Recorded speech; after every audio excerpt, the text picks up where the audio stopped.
Imagine this. You wake up before the sun has even risen.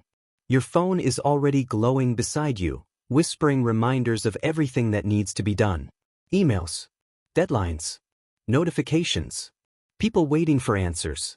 You scroll, half asleep, half anxious, already feeling behind on a day that hasn't even started. You tell yourself you're just being responsible, organized, in control. But underneath that, something else lives, a quiet panic. A sense that if you let go for even a second, everything will collapse. That if you don't hold it all together, you'll fall apart with it. We've built a world obsessed with control. We control how we look, how we speak, how we're perceived. We control our schedules, our emotions, our image. We even try to control how others feel about us. But the more we try to manage every moving piece of life, the more powerless we secretly feel. Control feels like safety. It feels like certainty. It feels like strength. But control is often fear wearing armor. The fear of what might happen if we don't command every detail, if we don't predict every outcome. Somewhere deep down, we believe that if we could just get everything right, we'd finally feel at peace. But peace doesn't come from control. It comes from the absence of it. There's a strange paradox in the human heart. The more we try to force life into our expectations, the more resistance we meet. Think about the moments that exhaust you most. The conversation you rehearsed in your head that didn't go as planned. The relationship you tried to save by fixing everything about yourself. The project that consumed you because you couldn't bear to let it be imperfect. In every one of those, control disguised itself as care. But it wasn't care. It was fear. Carl Jung once said, "What you resist, persists." And the more we resist the natural flow of life, its uncertainty, its spontaneity, the more tightly we grip what we can never truly hold. We tell ourselves it's strength, but it's really tension. We tell ourselves it's power, but it's actually panic. Control is seductive because it gives us the illusion of order in a chaotic world. From childhood, we're taught that success comes from mastery, from planning, from discipline. We are told that letting go is weakness, that surrender means failure. And so we build walls around our lives, thinking they'll protect us. But walls don't just keep chaos out, they keep life out too. Alan Watts once compared control to trying to grab water with your hands. The tighter you squeeze, the less you hold. The moment you open your palm, the water stays effortlessly. That's how life works. The more you force it, the more it slips through your fingers. But letting go feels dangerous, doesn't it? Because to let go is to trust. To surrender to what you cannot predict, cannot fix, cannot own. It's terrifying to realize that the world doesn't bend to our will, and yet that truth carries a strange kind of freedom. When you stop controlling, something subtle shifts. The noise quiets. The air feels lighter. You begin to notice how much energy was spent on holding everything so tightly. The tension in your jaw. The worry in your thoughts. The constant scanning for what could go wrong. You start to realize, control never gave you peace. It only postponed your fear. The truth is, the more we try to control, the less we actually live. We exist in reaction instead of presence. We're so busy managing life that we forget to feel it. Every moment becomes a strategy instead of an experience. You've probably felt it, that sudden sense of release when something goes wrong, and you have no choice but to accept it. The flight gets canceled. The plan falls apart. The person leaves. For a brief, surprising moment, you stop fighting reality. And what comes instead is stillness. A strange kind of quiet power that wasn't there before. Maybe that's what real control is, not the ability to make everything happen as you wish, but the ability to stay calm when it doesn't. So much of our suffering comes from the illusion that we can, or should, control life. But control is not truth. It's a story we tell ourselves to escape uncertainty. And uncertainty, though frightening, is the birthplace of every real thing. Love, creativity, transformation, peace. You can feel it when you finally stop forcing things to make sense, when you stop trying to predict what's next. Life doesn't stop. It begins. Because the point was never to dominate the river. It was to learn how to float. And maybe, just maybe, the moment you stop trying to control everything is the moment you start to feel what real power actually is. That's where it begins. Not in the tightening but in the release.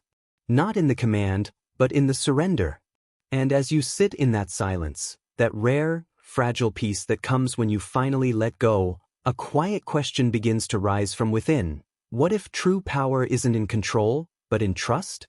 Why do we crave control so deeply?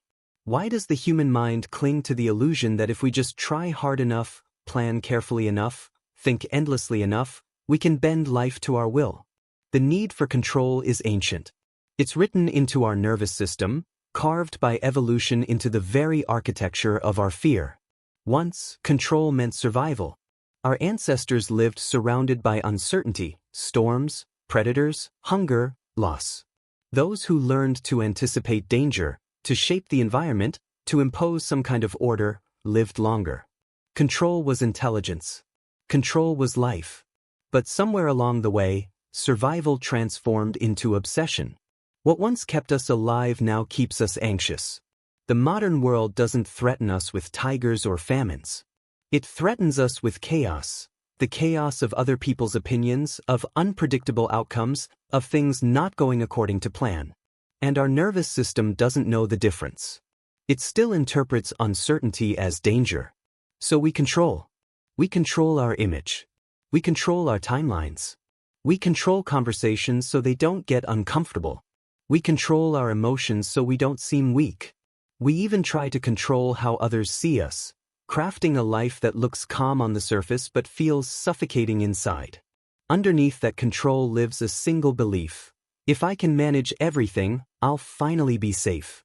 But that safety never arrives.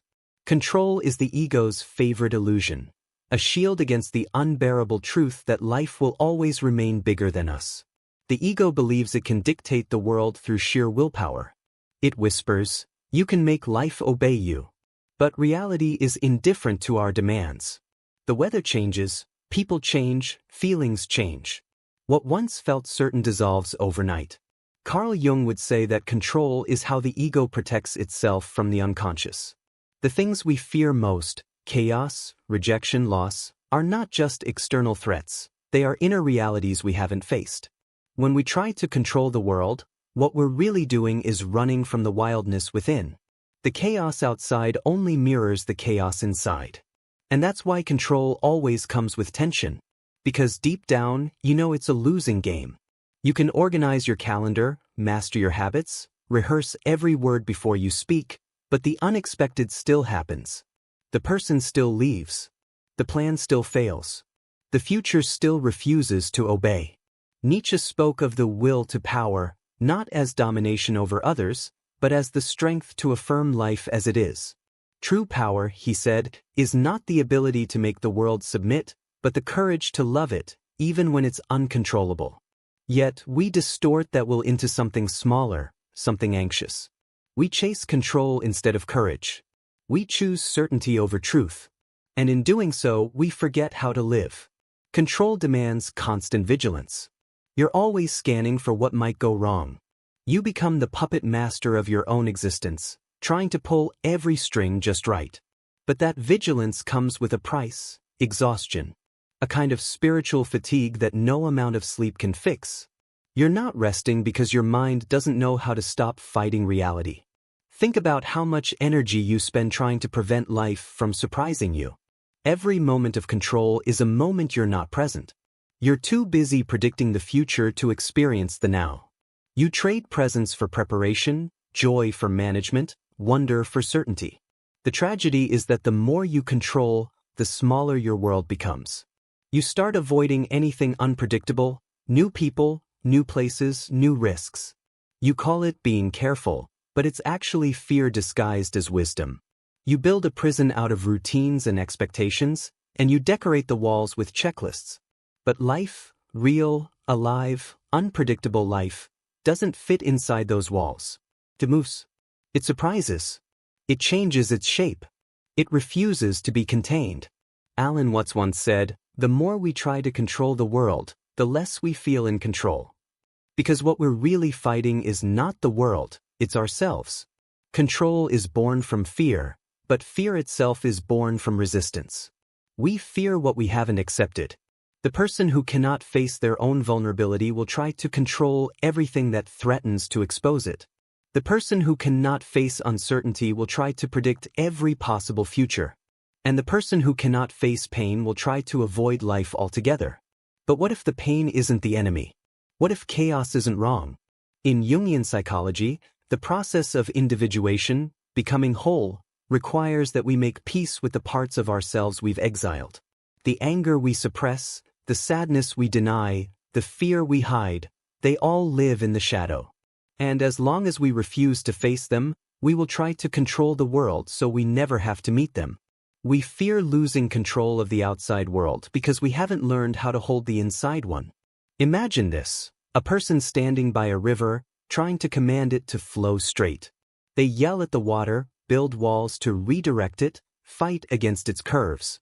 And yet, no matter what they do, the river finds its own way. Eventually, exhausted, they fall to their knees, and in that surrender, they finally see. The river was never meant to be controlled. It was meant to be joined. That is the human condition. We are rivers pretending to be engineers. All our grasping, our planning, our endless mental effort to force reality into alignment with our expectations, it's all a form of resistance. And resistance always creates suffering. When you stop resisting, life doesn't suddenly become easy. But it does become real. Real power begins when you stop trying to bend the river and start learning how to swim. That's the paradox. The more you relax into life, the more it begins to move with you. Control tries to force flow. Surrender becomes the flow. This is not passivity. It's intelligence. The same intelligence the ocean follows when it retreats and returns, the same rhythm your breath follows without your command. There's a wisdom already inside you that knows how to move with life, but control silences it. Every time you try to dominate reality, you step out of alignment with it. Every time you trust it, even for a second, you return to harmony. So maybe the question isn't, how do I gain control? But, what am I so afraid will happen if I lose it? Because once you can sit with that fear, the fear of uncertainty, of imperfection, of not knowing, you begin to realize it's not as powerful as it seemed. And the moment that fear loses its grip, control loses its purpose. That's where freedom begins. And just beyond that fear, something ancient and effortless waits, the quiet rhythm of life itself, waiting for you to stop fighting it and finally, to let it carry you. There comes a moment, quiet, unexpected, when all the effort finally breaks. When the weight of constant control becomes too heavy to carry, and something inside you whispers, enough. At first, it feels like defeat. You've spent years building walls of certainty, crafting plans, managing outcomes, trying to hold your world together, and now, it all begins to fall apart. The relationship you thought you could save slips away. The plan you were sure would work unravels. The image you tried so hard to maintain begins to crack. And in that collapse, a strange silence appears. For the first time, there's no more strategy left to use. No backup plan. No control. Just the raw, unfiltered present moment, uncontrollable, unpredictable, and utterly real. And it's in that moment of surrender that you begin to feel something you've been chasing your entire life: peace. This is the paradox. The harder you fight life, the more it fights you back. But when you stop, when you finally let go, life doesn't punish you. It embraces you. What you thought was power, all that control, all that perfection, all that discipline, was just tension. The real power was always hidden underneath it, waiting for you to stop forcing and start flowing. Philosophers have spoken of this paradox for centuries. In Taoist philosophy, it's called Wu Wei, effortless action, the art of doing without forcing. The Taoists understood that the universe has its own intelligence, its own rhythm. When you fight it, you suffer. When you align with it, life unfolds with an almost mystical ease. You can feel this in simple moments. When you stop trying to impress someone and just speak honestly. When you stop trying to perfect your art and finally allow yourself to create. When you stop chasing a plan and start listening to what life is actually asking of you. That's Wu Wei, not control, but cooperation with reality. Alan Watts once said, "To let go is to admit that you are not the river, You are the flow. You are not something separate from life, struggling against it. You are life, expressing itself through your thoughts, your choices, your experiences. When you stop grasping, you return to what you've always been. Surrender is not weakness. It's not giving up. It's the recognition that life doesn't need your control, it needs your participation. The ego hates surrender because it believes its power lies in domination, in forcing outcomes, in proving worth, in predicting what comes next. But true power doesn't come from domination. It comes from alignment. When your inner state no longer depends on outer conditions, you become untouchable. Viktor Frankl understood this deeply. Imprisoned in a concentration camp, stripped of everything, family, freedom, control, he discovered the one power no one could take away, the power to choose his attitude. Even in absolute helplessness, he realized that surrender was not about giving up, it was about letting go of what was beyond his control and turning inward to what remained, the freedom of the spirit. That's where real power lives, not in the ability to manipulate life, but in the ability to stay grounded no matter what life brings. Look at nature. The trees don't resist the wind, they bend with it.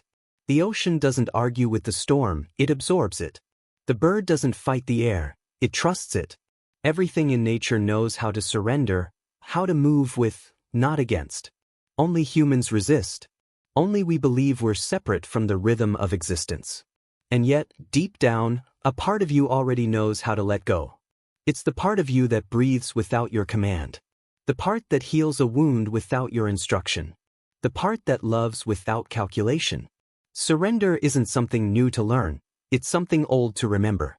When you stop controlling, something miraculous happens. Life begins to cooperate with you. You start noticing how things align without force. The right people appear. The timing feels natural. The effort feels lighter. It's not that everything becomes easy, it's that you become clear. The fog of fear lifts, and what's left is presence. Presence is the doorway to power. Because when you are fully here, not trying to fix the past or predict the future, life starts to move through you instead of around you. You stop pushing the river. You become the river. And in that flow, you discover a different kind of strength. Not the kind that conquers, but the kind that endures. Not the kind that commands, but the kind that connects. You realize that control was never strength. It was fear pretending to be strength. Surrender, on the other hand, is fear transforming into trust. Trust in what? Not in fate, not in luck, but in the intelligence of life itself, the quiet, unspoken wisdom that moves the seasons, that beats your heart, that brings dawn after every night. The same intelligence that created you is still guiding you, if only you'd stop fighting long enough to listen. When you surrender, you start living in harmony with that intelligence. You no longer demand that life make sense according to your plans. You begin to see that every detour, every delay, every failure was part of a larger unfolding, one that your mind could never have designed, but your soul always knew. You begin to understand that surrender doesn't take your power away, it reveals it. Because now you're no longer wasting energy on resistance. You're no longer chained to what you can't control. You become available to what can grow, what can move, what can be created. This is the paradox of real power. It doesn't shout. It doesn't grasp. It doesn't control. Real power is quiet, rooted, steady, like the ocean beneath the waves. It moves with life, not against it. And once you feel that power, that grounded, peaceful strength, you realize how unnecessary control ever was. It was never saving you. It was only exhausting you. So when you finally let go, when you stop trying to force life into your shape and instead let life shape you, that's when everything begins to shift. You don't lose power when you surrender. You lose the illusion of power and gain the real thing. Because in that moment of stillness, that deep exhale after years of fighting, something inside you whispers, you were never powerless. You were just afraid to trust. And now that you have, now that you've stopped controlling, life itself seems to move with you. Not because you own it, but because you've finally become part of it. And that, quietly, effortlessly, is what real power feels like. Morning again. The same world. The same noise. The same endless stream of things to do, to fix, to control. But something is different now. The stillness inside you. The quiet space that wasn't there before. You pick up your phone. The messages are still there. The deadlines still exist. But they no longer grip your chest the way they used to. The weight has softened. You no longer feel like you're chasing life, you're walking with it. This is what happens after surrender. Life doesn't suddenly become calm or simple. The chaos doesn't disappear. But your relationship with it transforms. You begin to see that peace isn't found in controlling what happens. It's found in how you meet what happens. Control once made you reactive, always anticipating, always resisting, always defending. But surrender makes you receptive. You start to notice things you used to miss. The sound of rain against the window. The pause between breaths. The moment before you respond to someone. The space where choice actually lives. That space, the one between stimulus and response, is where real power begins. Viktor Frankl called it the last of the human freedoms. You cannot control the outer world, but within that space, you can choose how you meet it. You can choose patience over panic, compassion over control, presence over perfection. And that choice, repeated 1,000 quiet times, changes everything. Now, you begin to see that life was never your enemy. It wasn't trying to break you. It was trying to open you. Every plan that fell apart, every moment that didn't go your way, they weren't punishments. They were invitations. Invitations to stop forcing and start listening. To stop commanding and start aligning. The world doesn't bend to control. It unfolds to cooperation. When you let go of control, something almost mystical begins to happen. You notice that events start aligning without the constant push. The right people arrive at the right time. The timing feels natural, effortless. Not because you've manipulated it, but because you've stopped resisting it. Life was always moving in this rhythm, now you're simply aware of it. This is what it means to live with trust. To let things unfold without needing to manage every inch of the process. It's not apathy, it's participation without tension. It's working hard, but without obsession. Caring deeply, but without attachment. Acting fully but without fear. Jung once wrote that wholeness is not achieved by cutting off parts of ourselves, but by embracing them. The same is true for life. Wholeness is not achieved by controlling every piece, but by allowing every piece to belong. The joy and the pain. The known and the unknown. The success and the failure. They're all threads of the same tapestry. Letting go doesn't mean life becomes predictable. It means you no longer need it to be. You stop demanding guarantees. You start discovering meaning in the moment itself. The small things become sacred again. The morning light on your skin. The silence before sleep. The laughter that arrives unplanned. These are the things control can never create. They only appear when you finally stop gripping too tightly. You begin to understand that power isn't about having everything your way. It's about standing steady even when nothing goes your way. It's the calm in the middle of movement. The trust that even when you don't know what's next, something within you can handle it. That's freedom, not the freedom to escape uncertainty, but the freedom to live peacefully inside it. And that's when the world starts to feel different. Not because it changed, but because you did. The chaos remains. The noise remains. But inside you, something vast and quiet hums. A new kind of strength. You no longer need to chase control because you've discovered the deeper rhythm beneath it all. Life moves and you move with it. You start to realize that real power was never about command. It was about connection. You don't control the wind, you learn how to sail with it. You don't control the tide, you learn when to dive. You don't control people, you learn how to love them without expectation. You can finally breathe again. Because the moment you stop controlling everything, life doesn't fall apart. It falls into place. And as the noise of the world continues around you, you find a stillness that no amount of effort could ever buy. You understand that surrender wasn't the end of your strength, it was the beginning of it. In letting go, you didn't lose anything. You found what was real. And in that quiet, as you sit between chaos and calm, between the known and the unknown, something whispers softly through you, you were never powerless. You were just afraid to let go. And now that you have, You finally understand. That silence you feel, that deep, steady peace, that's not the absence of power. That is real power,